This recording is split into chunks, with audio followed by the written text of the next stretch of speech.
there is breaking news coming out of West Asia, the Middle East. You may be aware that a U.S. base claiming the U.S. is in Jordan was struck, killing 3 U.S. troops and injuring dozens more. Now, the Jordanian government has said this is not in Jordan where this attack occurred. It was a drone strike on this base, but that actually it occurred in Syrian territory. Now, there's breaking news here where at any moment, as we are speaking, the United States, one second, I have this, here we go. So the United States, U.S. officials are actually preparing for a retaliatory measure, retaliatory action against so-called Iran-backed groups and or Iran, which could begin in the next few days, consisting of waves of strikes against a range of targets, including Iranian and Iran-backed forces in Iraq and Syria, as well as Iranian naval assets in the Persian Gulf. So, Scott, what's your impression of this? This feels like another major escalation in what seems to be a powder keg in the Middle East that the United States and, of course, Israel, which really started this whole thing, has ignited. Well, first and foremost, let's start with the American facility that was struck by this drone. If you take a look at it, it's the Al Tanf facility, Area 55, I think they call it. It's an expanse of desert in Syria along the Syrian border with Jordan. The main facility is in Syria proper, and it's where the United States, together with some of their NATO or European allies, I think right now there might be a Norwegian presence there. They provide a training and assist mission to forces that we claim that what we're doing there is anti-ISIS, that we're taking on the Islamic State, but actually what we're doing is aligning ourselves with tribes in the region that used to be affiliated with the Islamic State, and we're using these forces as part of our effort to destabilize the regime of President Bashar al-Assad, the president of Syria. We're there illegally. The Syrian government hasn't invited us into Syria as they have, for instance, the Russians or the Iranians. We're there illegally. We don't even have a legal authorization from the United States Congress to be there. We're just sort of there in this mission. We have several hundred American troops there. The vast majority of them are at this base in El Tanf. Right across the border, there's a number of facilities. There's a UN school that's out of business, but we've taken it over. We use it for logistics. And there's a place called Tower 22, where, again, we have some logistics things. We are claiming that the drone struck Tower 22, which would mean that it struck inside Jordanian territory. The Jordanian government saying, no, drone didn't strike inside Jordanian territory. It struck inside Syrian territory, where the vast majority of these American troops are. The fact that we continue to overemphasize that this was in Jordan just underscores how much we're lying. And how much we don't admit that we have an illegal presence inside Syria that is impossible to justify. So let's just start right off that the drone that struck this base struck American soldiers who are illegally on the ground in Syria, carrying out a mission that has nothing to do with countering ISIS and everything to do with this decades-long fantasy we have that somehow we can undermine and destabilize the regime of Syrian President Bashar al-Assad. The base was struck as part of an ongoing effort by pro-Iranian militias, both in Syria and in Iraq, to punish the United States for its continued support of Israel and the ongoing genocide that Israel is perpetrating against the Palestinian people. And this is important because this strike didn't just happen out of the blue. There's been scores of attacks of this nature that have been unfolding for weeks, and American troops have been wounded in these attacks. And why do I bring that up? Because the United States right now is struggling, saying, okay, what are we going to do? Why hadn't we already planned that out? I mean, we have American troops on the ground in a region that are being attacked. The key thing about deterrence is that if you want to deter somebody from doing something, you don't develop your deterrence strategy after they've done that which you're trying to deter. If you don't want them to attack you, if you don't want them to create a situation where they kill 3 American service members, wound 34 others, I think the number's up to 40 now, then they have to know what the price is that they will pay for doing this. But what we've been doing is, they strike us, then we strike them, a little target here. They strike us, we strike them. We're not deterring, we're reactive in nature. And so now we have a situation where we're trying to develop a deterrent strategy, a deterrent, an operation of deterrence after the fact. We haven't deterred anything. They hit us. They killed 3 Americans. They wounded 40 others. Now, we shouldn't have been there. The tragedy here is that these soldiers, I think they're reservists from Georgia involved in engineering, they should not have been there. It's a tragedy that they died, but what the heck did we expect was going to happen? And we knew that they were attacking us. We knew that there was this potential. So now what are we doing? We're trying to come up with a deterrent to prevent future attacks by doing what? By expanding the conflict so that Iran is dragged into this. This is stupid beyond belief. The Iranians will not be deterred from anything. The Iranians have said we had nothing. They had nothing to do with this attack. Well, maybe they didn't order the attack, but I think that the drone that was used to strike the base was an Iranian-made drone that was provided to these forces. Wait a minute, America. Are you trying to tell me that if a nation provides weapons to a third party and that third party attacks you, that they're a party to the conflict? Wow, what's that say about what we're doing in Ukraine? But that's a whole different story altogether. The point is, we're going to do what? Strike Iran. What did the Iranian Navy have to do with this strike at Al Tanf? Not a damn thing. So if we hit an Iranian naval target, we're expanding the war. And the Iranians will say, you've attacked us, and now we'll have a general war. And if you think what happened in Al Tanf was bad, wait till the Iranians start dragging. Remember when they hit the Al-Assad base with their ballistic missiles, the precise nature of those attacks. If the Iranians unleash their precision-guided missiles on American facilities in the region, we won't have 3 dead. We won't have 30 dead. We won't have 300 dead. We could have 3,000 dead. For what? For what? Because we want to look tough? This is the trap that the Biden administration has created for itself. We're not going to win. We're not deterring anything. All we're doing is escalating the conflict. And the only person that's happy right now is Benjamin Netanyahu, because this is what he has wanted from day one, since he first testified to the United States Congress back in the 1990s, when he said that the United States needs to strike Iran. Well, guess what? Benjamin Netanyahu is getting his wish.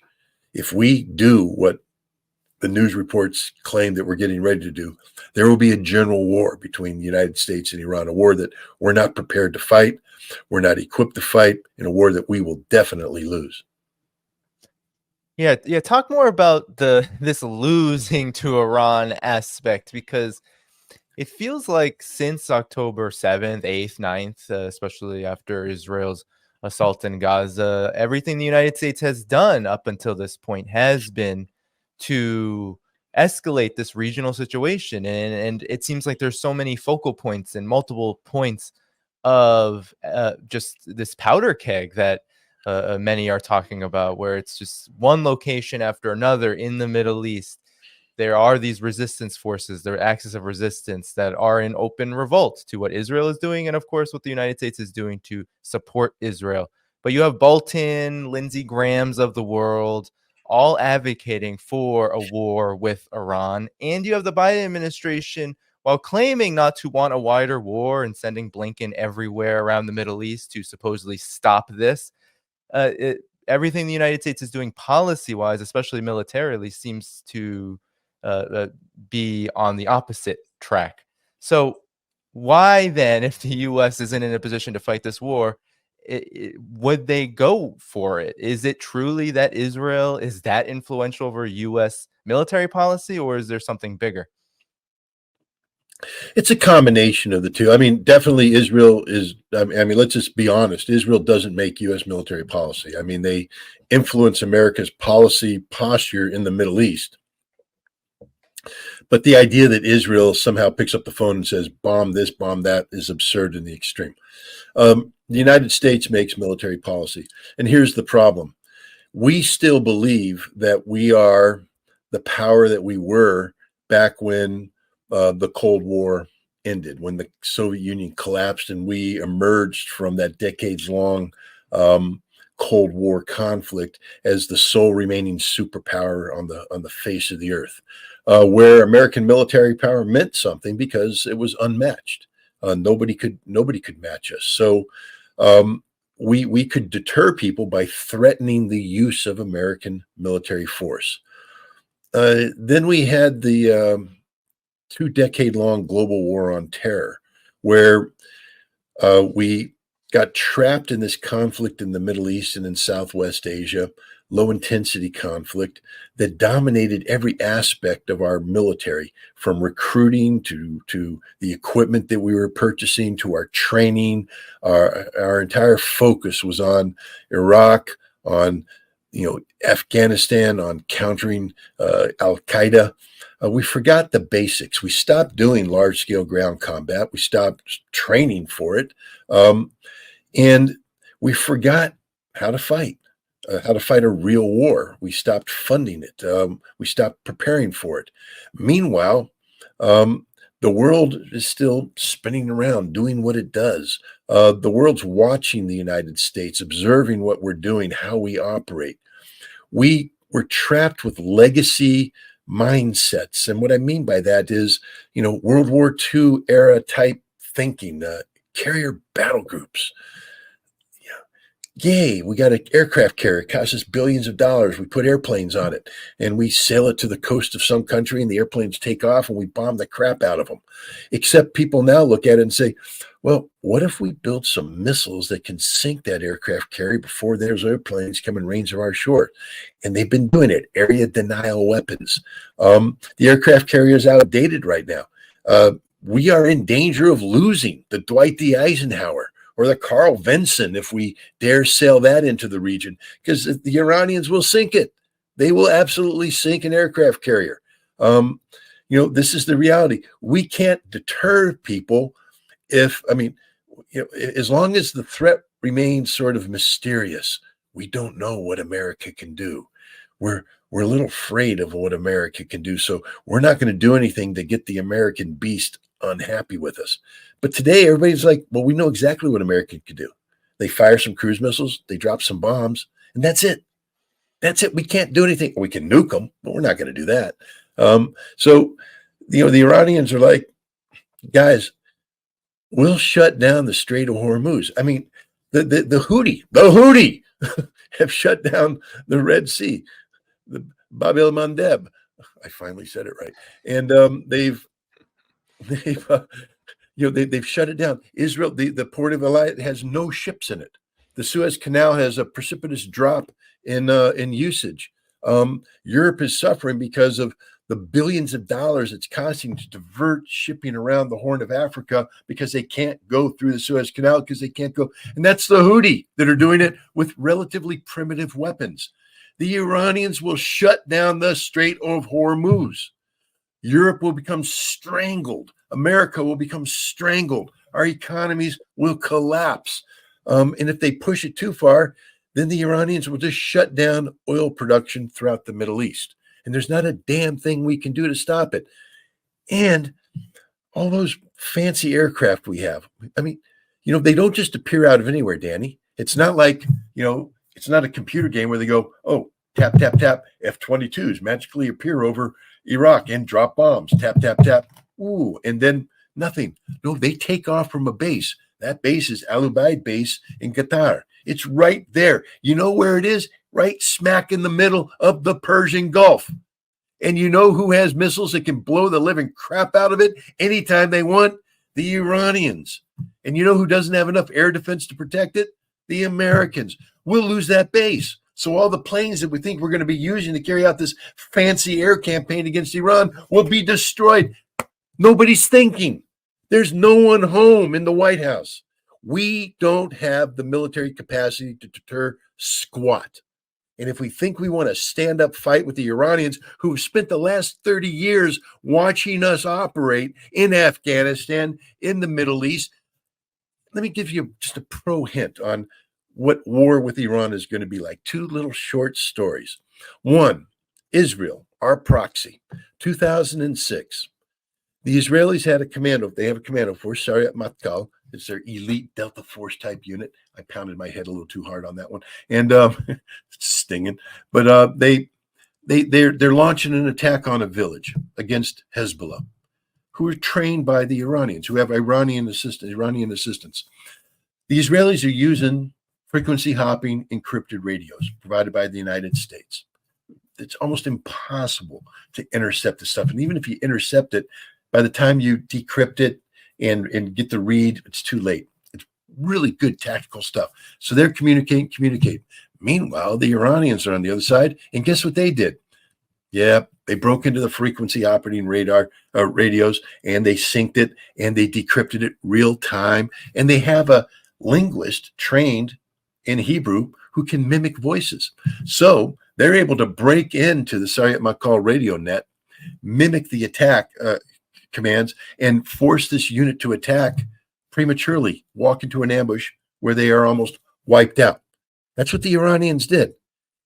We can't do that. They did it, and they gave it to Hezbollah, 2006. They've gotten so much better since then.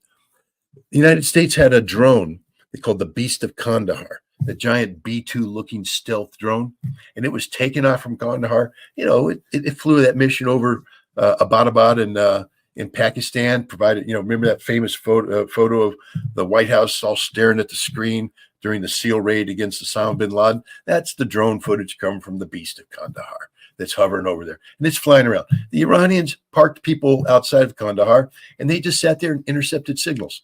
Okay, so the Beast of Kandahar is taking off. Let's intercept the ground control signal. When it gets up to a certain level, it passes off to a satellite where somebody in the United States is controlling it. Let's intercept that. Let's decrypt that, and let's build mechanisms so it takes off. And then the Iranians, when it says we're going to pass over to America, the Iran goes, no, we're going to intercept you. They took control of the Beast of Kandahar, flew it into Western Iraq, and landed it, and they captured it and all that. The Iranians are really, really good at what they do. They've been studying how we fight for decades. They've been preparing to fight this war. They have been doing what we should have been doing. Remember when I said if you're going to have deterrence, that means you have a plan. That means the moment that drone hits the tent, you blow the living crap out of the enemy. They don't even get a chance to think. There's no news, nothing. It happens. And then they wake up and go, what the hell happened? We don't ever want that to happen again. That's called deterrence. The Iranians are ready to deter the living crap out of America because we're going to do something stupid. And there's going to be an instantaneous response that's going to beat the living snot out of us, and we're not ready for it. Lindsey Graham and Tom Cotton and all these other idiot senators like, hit Iran, hit Iran, hit Iran. Why don't they just say, kill Americans, kill Americans, kill them? Because that's what's going to happen. Yeah, we're going to kill a lot of Iranians if there's a war. We're going to destroy a lot of stuff. We got good military equipment. We're not totally incompetent, but we can't win the war. We're good at blowing things up, but we're not good at winning wars. And we can't sustain this. We don't have the military capacity to sustain a campaign against Iran. Iran has the capacity to sustain a campaign against, hell, the Houthi are kicking our butts. the Houthi, and we want to go up against the Iranians. How stupid can you be?